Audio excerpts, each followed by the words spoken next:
ओम शांति। 21 अप्रैल 2025 के ईश्वरीय महावाक्य। पहले सुनते हैं मुरली के मुख्य पॉइंट्स। बाबा ने कहा, इस समय सारी दुनिया की आत्माओं की ज्योत उझाई हुई है, उसमें भी सबसे जास्ती तुम्हारी, इसलिए खास तुम्हारी खातिर बाप आए हैं। करंट तो बाप से ही मिलेगी। अभी तुम करंट ले रहे हो उस बड़ी मशीन से, अर्थात बाप से। बाप ही आकर सारी दुनिया के मनुष्य मात्र की ज्योत जगाते हैं। फिर बाबा ने कहा, जैसी बच्चों की अवस्था होती है ऐसा ही बाप से प्यार मिलता है।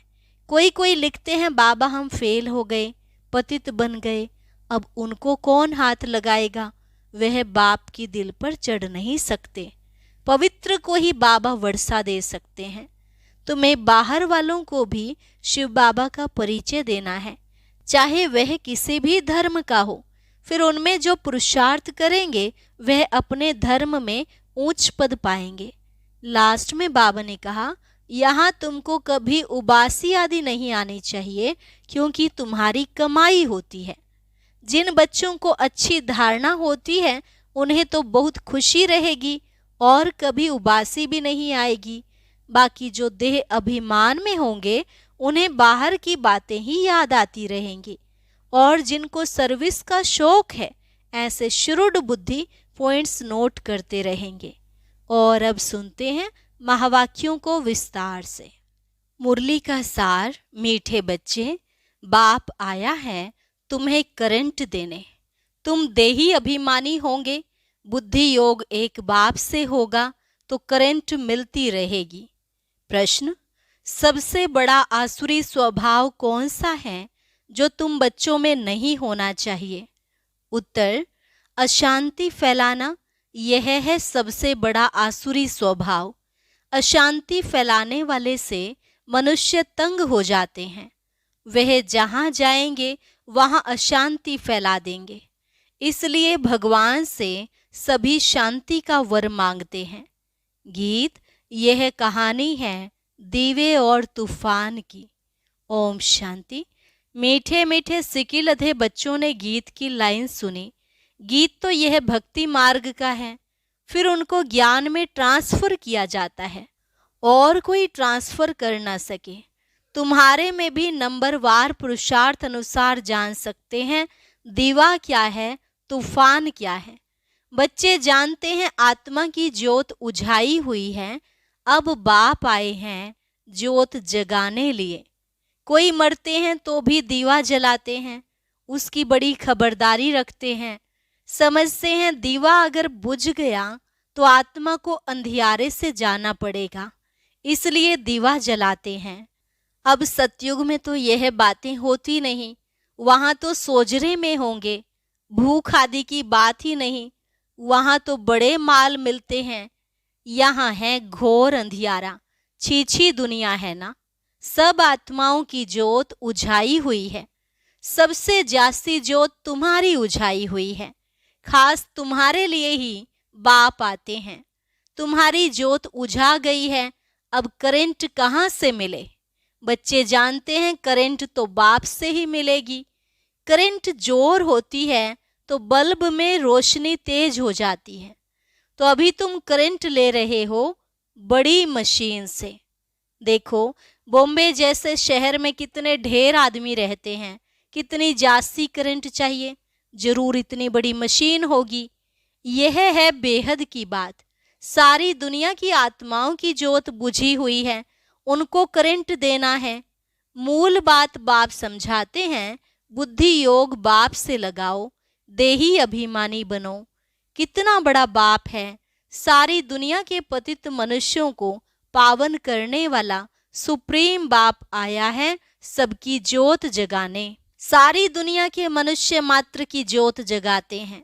बाप कौन है, कैसे ज्योत जगाते हैं, यह तो कोई नहीं जानते। उनको ज्योति स्वरूप भी कहते हैं, फिर सर्वव्यापी भी कह देते हैं। ज्योति स्वरूप को बुलाते हैं क्योंकि ज्योति बुझ गई है। साक्षात्कार भी होता है अखंड ज्योति का। दिखलाते हैं। अर्जुन ने कहा, मैं तेज सहन नहीं कर सकता हूँ, बहुत करंट है। तो अब इन बातों को तुम बच्चे अभी समझते हो। सबको समझाना भी यह है कि तुम आत्मा हो। आत्माएं ऊपर से यहाँ आती हैं। पहले आत्मा पवित्र है, उनमें करंट है, सतो प्रधान है। गोल्डन एज में पवित्र आत्माएं हैं, फिर उनको अपवित्र भी बनना है। जब अपवित्र बनते हैं तब गॉड फादर को बुलाते हैं कि आकर लिबरेट करो, अर्थात दुख से मुक्त करो। लिबरेट करना और पावन बनाना दोनों का अर्थ अलग अलग है। जरूर कोई से पतित बने हैं तब कहते हैं बाबा आओ आकर लिबरेट भी करो, पावन भी बनाओ, यहाँ से शांति धाम ले चलो, शांति का वर दो। अब बाप ने समझाया है यहाँ शांत में तो रह नहीं सकते, शांति तो है ही शांति धाम में।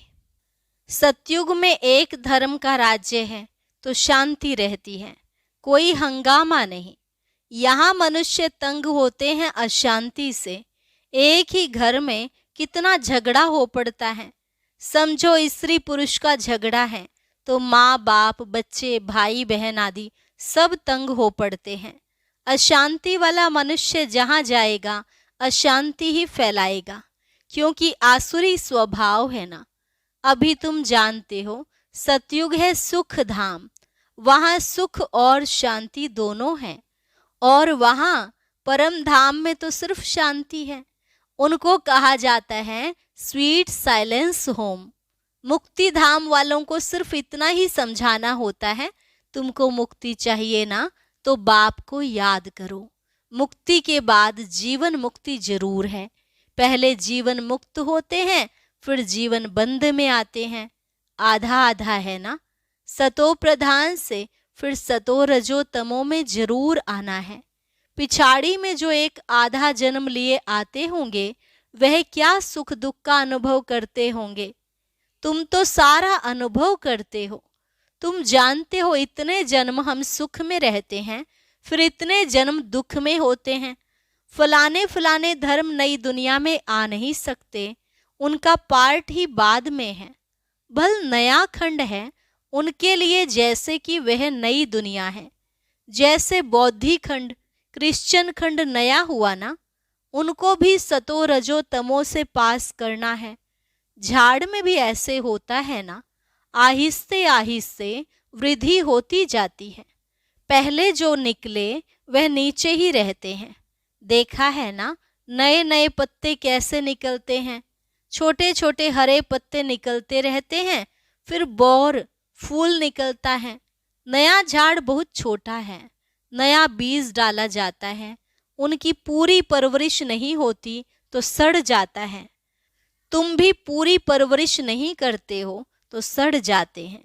बाप आकर मनुष्य से देवता बनाते हैं, फिर उसमें नंबरवार बनते हैं। राजधानी स्थापन होती है ना, बहुत फेल हो पड़ते हैं। बच्चों की जैसी अवस्था है ऐसा प्यार बाप से मिलता है। कई बच्चों को बाहर से भी प्यार करना होता है।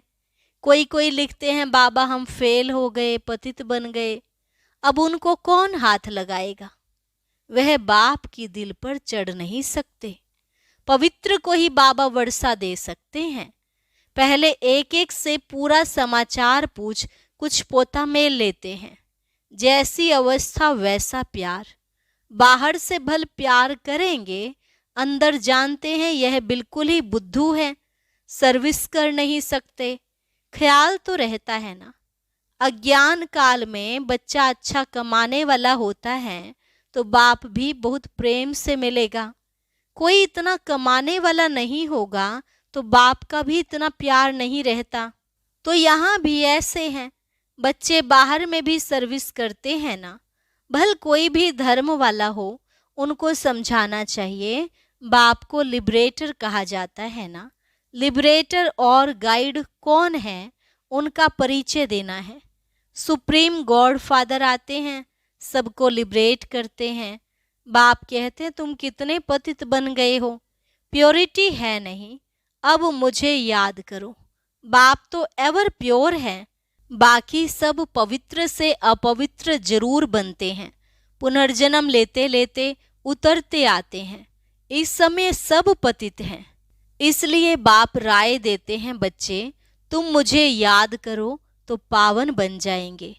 अब मौत तो सामने खड़ा है, पुरानी दुनिया का अब अंत है। माया का पॉम्प कितना है, इसलिए मनुष्य समझते हैं यह तो स्वर्ग है। एरोप्लेन, बिजलियां आदि क्या क्या हैं, यह है सब माया का पॉम्प। यह अब खत्म होना है, फिर स्वर्ग की स्थापना हो जाएगी। यह बिजलियां आदि सब स्वर्ग में तो होते हैं, अब यह सब स्वर्ग में कैसे आएंगे, जरूर जानकारी वाला चाहिए ना। तुम्हारे पास बहुत अच्छे अच्छे कारीगर लोग भी आएंगे, वह राजाई में तो आएंगे नहीं, फिर भी तुम्हारी प्रजा में आ जाएंगे।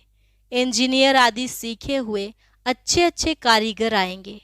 यह फैशन सारा बाहर विलायत से आता जाता है, तो बाहर वालों को भी तुम्हें शिव बाबा का परिचय देना है। बाप को याद करो। तुमको भी योग में रहने का ही पुरुषार्थ बहुत करना है। इसमें ही माया के तूफान बहुत आते हैं। बाप सिर्फ कहते हैं माँ कम याद करो। यह तो अच्छी बात है ना, क्राइस्ट भी उनकी रचना है। रचयिता सुप्रीम सोल तो एक है, बाकी सब है रचना। वर्षा रचता से ही मिलता है। ऐसे ऐसे अच्छे पॉइंट जो हैं वह नोट करनी चाहिए। बाप का मुख्य कर्तव्य है सबको दुख से लिबरेट करना। वह सुख धाम और शांति धाम का गेट खोलते हैं। उन्हें कहते हैं, हे लिबरेटर, दुख से लिबरेट कर हमें शांति धाम सुख धाम ले चलो। जब यहाँ सुख धाम है तो बाकी आत्माएं शांति धाम में रहती हैं। हेवन का गेट बाप ही खोलते हैं। एक गेट खुलता है नई दुनिया का, दूसरा शांति धाम का। अब जो आत्माएं अपवित्र हो गई हैं उनको बाप श्रीमत देते हैं, अपने को आत्मा समझो, मुझे याद करो तो तुम्हारे पाप कट जाएं। अब जो जो पुरुषार्थ करेंगे तो फिर अपने धर्म में ऊंच पद पाएंगे। पुरुषार्थ नहीं करेंगे तो कम पद पाएंगे। अच्छी अच्छी पॉइंट्स नोट करो तो समय पर काम आ सकती हैं। बोलो, शिव बाबा का ऑक्यूपेशन हम बताएंगे तो मनुष्य कहेंगे यह फिर कौन है जो गॉड फादर शिव का ऑक्यूपेशन बताते हैं। बोलो, तुम आत्मा के रूप में तो सब ब्रदर्स हो। फिर प्रजापिता ब्रह्मा द्वारा रचना रचते हैं तो भाई बहन होते हैं। गॉड फादर जिसको लिबरेटर गाइड कहते हैं, उनका ऑक्यूपेशन हम आपको बतलाते हैं। जरूर हमको गॉड फादर ने बताया है, तब आपको बताते हैं सन शोज फादर। यह भी समझाना चाहिए। आत्मा बिल्कुल छोटा स्टार है, इन आँखों से उनको देखा नहीं जाता है। दिव्य दृष्टि से साक्षात्कार हो सकता है, बिंदी है, देखने से फायदा थोड़े ही हो सकता है। बाप भी ऐसी ही बिंदी है, उनको सुप्रीम सोल कहते हैं। सोल एक जैसा ही है, परंतु वह सुप्रीम है, नॉलेजफुल है, ब्लिसफुल है, लिबरेटर और गाइड है। उनकी बहुत महिमा करनी पड़े। जरूर बाप आएंगे तब तो साथ ले जाएंगे ना, आकर नॉलेज देंगे।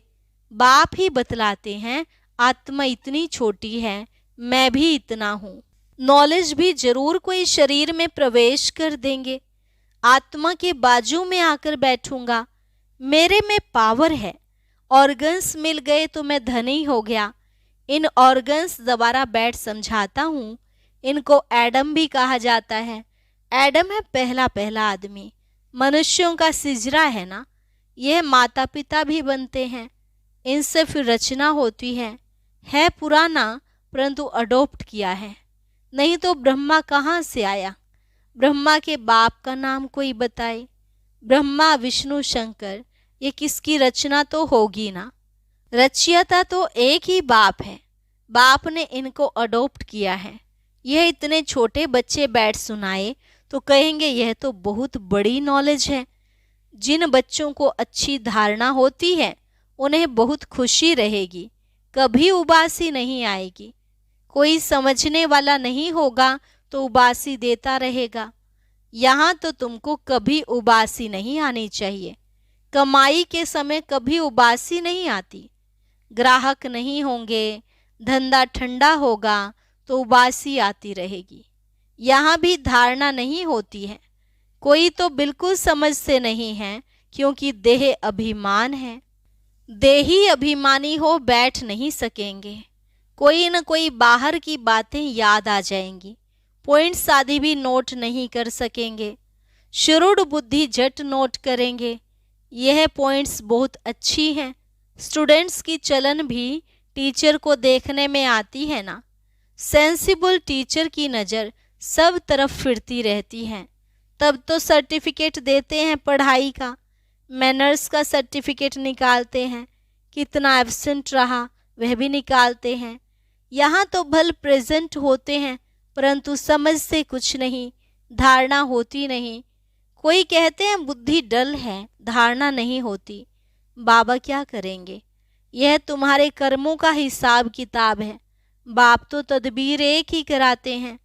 तुम्हारी तकदीर में नहीं है तो क्या करेंगे?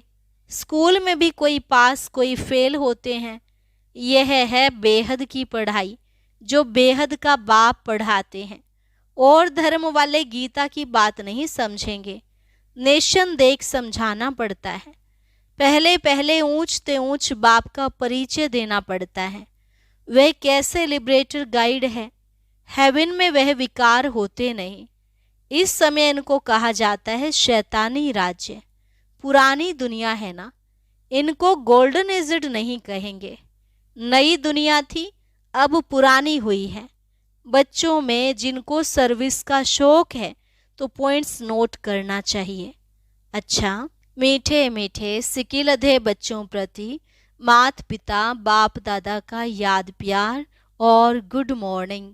रूहानी बाप की रूहानी बच्चों को नमस्ते।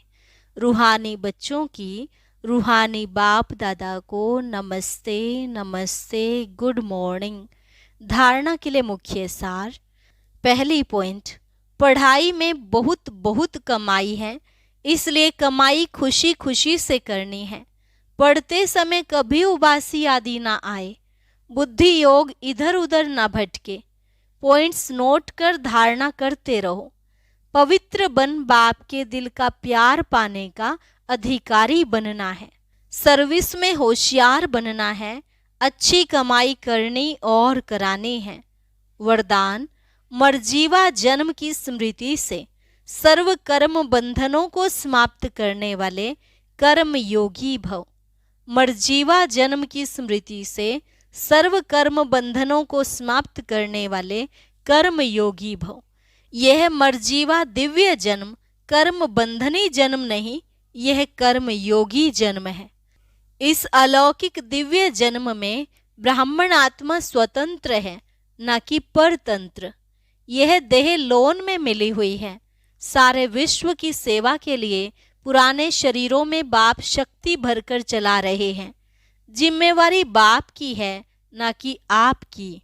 बाप ने डायरेक्शन दिया है कि कर्म करो, आप स्वतंत्र हो, चलाने वाला चला रहा है। इसी विशेष धारणा से कर्म बंधनों को समाप्त कर कर्म योगी बनो। स्लोगन, समय की समीपता का फाउंडेशन है बेहद की वैराग्य वृत्ति। ओम शांति। अब आज का अव्यक्त इशारा और ज्ञान मोती भी अवश्य सुने।